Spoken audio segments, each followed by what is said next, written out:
We now know that 3 young girls were attacked by the same now convicted sexual predator. The school board has failed each of these young girls and their families every step of the way. My name is Scott Smith. I'm here today as a father and a taxpayer. And like all of you, I want a future where our children are safe at school and not sexualized, politicized, and radicalized. 18 months ago, I was arrested at a Loudoun County school board meeting.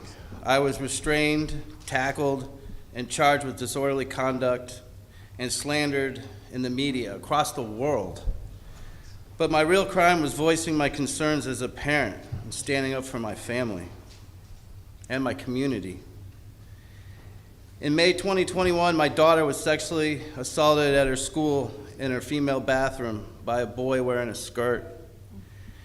As any parent can understand, this was a painful and devastating time for our family. This should have never happened and could have been prevented. I went to the school board meeting to speak up for my daughter and to get some answers that we deserved. But instead of putting her safety and our safety of other students first, the Loudoun County School Board tried to hide the facts and protect their administrators at all costs. We now know that 3 young girls were attacked by the same now convicted sexual predator. The school board has failed each of these young girls and their families every step of the way and continues to do this every day to this very day. A special grand jury report ordered by our new governor, Governor Glenn Youngkin, released last year, confirmed the board's lack of transparency and failures to the district's families. Yet the school board still refuses to be transparent and take accountability. To this day, nothing. 2 weeks ago, LCPS officials voted against releasing the redacted report of the independent review that they did, and they told us that they would be transparent with it, but they refused to release it. This is an insult to every parent in the district. It disrupts the trust that we have and keeps the community from healing. No family deserves to be treated this way. Parents deserve answers. We deserve transparency.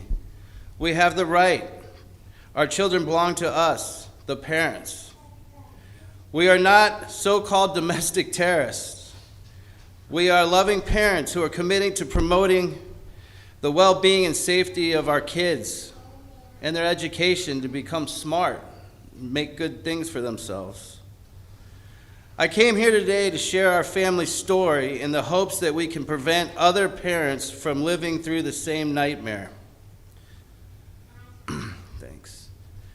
My question is, how will the Parents' Bill of Rights introduced today help protect students like my daughter's privacy and ensure parents are updated on violent activity at school?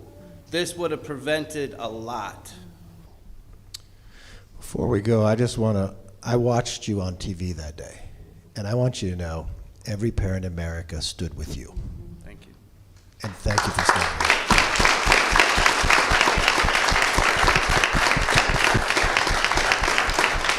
Thank you for being here. Would you guys like to take this? Sure. Thank you. First, I'm so sorry that you and your family, your daughter, any parent would have to go through that. What happened in Loudoun County was outrageous and continues to be outrageous. And I share the speaker's sentiment that we were with you then, we're with you now. With specific emphasis on the knowledge of violent activity that happens in the school. That's a very important part of the Parents' Bill of Rights, because anytime, this is why I said in my opening remarks that it's kind of out of, it's in disbelief that we even have to put this in, the language in that would ask or tell schools to notify parents when something violent happens in the school, that they would be required to tell parents I would kind of hope they would just do that anyway, at a general good practice for the safety and well-being of their students.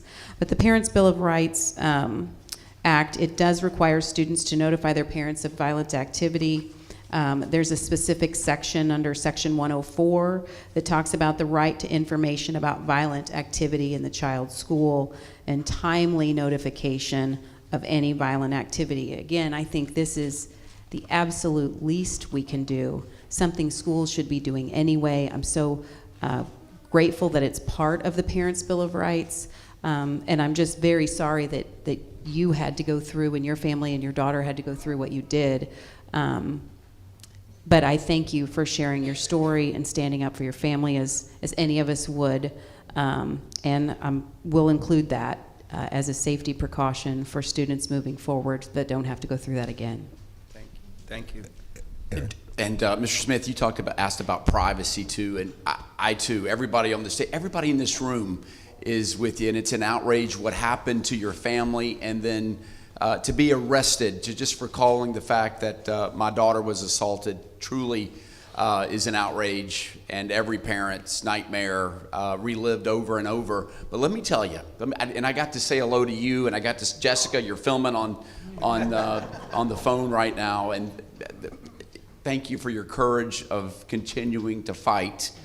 I can tell you this. I can tell you and Loudoun County, your story in Loudoun County are part of the foundation of why we are here today. Your story that should never be repeated ever again. Everybody's story, the Rona getting suspended, Nicole getting sued, the questions about just transparency are all outrage. But to be arrested for coming forward as you did truly weighs on all of our hearts. Privacy. Let me tell you what we're doing. Privacy. We're first of all saying schools aren't going to sell kids information or information about kids. Parents, when schools systems develop their standards on privacy, what those will be going forward. Parents, there needs to be at least a parent part of that procedure going forward.